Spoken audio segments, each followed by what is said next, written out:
Hi மக்களே, வணக்கம். விஜய் அரசியலுக்கு வராரு, வரட்டும், தப்பில்லை. ஆனால் இதெல்லாம் நல்லது செய்யட்டும். இதை மாதிரியெல்லாம் நிறைய பேரை படிக்க வைக்கிட்டோம். இது மாதிரிலாம் நிறைய பேருக்கு உதவி பண்ணிட்டோம். இதெல்லாம் உதவி பண்ணி இதெல்லாம் இறங்கி எல்லாம் செஞ்சுட்டு, அது விஜயாக இருக்கட்டும், இல்லை எந்த கட்சியாக இருக்கட்டும், இல்லை யாராக இருக்கட்டும், யார் வேணாலும் வரலாம். ஆனால் மக்களுக்கு நல்லது செய்கிறவங்க கண்டிப்பாக நாட்டை ஆளணும். ஏன்னா மக்களுக்கு நல்லது செய்கிறவங்க தான் நமக்கு தேவை. இன்றைக்கி 1000 ரூபா கொடுத்து ஓட்டு வாங்குறவன், இன்றைக்கி வாய்க்கிலேயே பேசுகிறவன், இதெல்லாம் நமக்கு தேவையில்லைங்க. நான் இதை பற்றி எந்த கட்சியும் கிடையாது, எதை பற்றியும் நான் பேசவும் விரும்பலை. ஏன்னா இதை மாதிரி பண்ணிவிட்டு அதுக்கப்புறம் யாராக இருந்தாலும் அரசியலுக்கு வாங்க, நல்லது செய்யுங்க.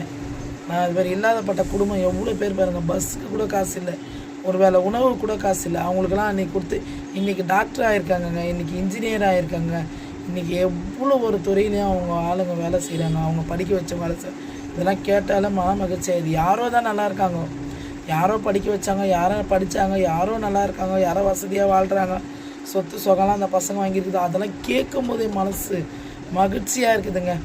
அதில் இவர் சொன்னார், சூர்யா, அதில் ஒரு நாளைக்கு 10 ரூபான்னு சொல்லி மாதம் 300 ரூபா எனக்கு அனுப்புங்கன்னாரு. ஆனால் எனக்கு எப்படி அனுப்பணும்னு தெரியல.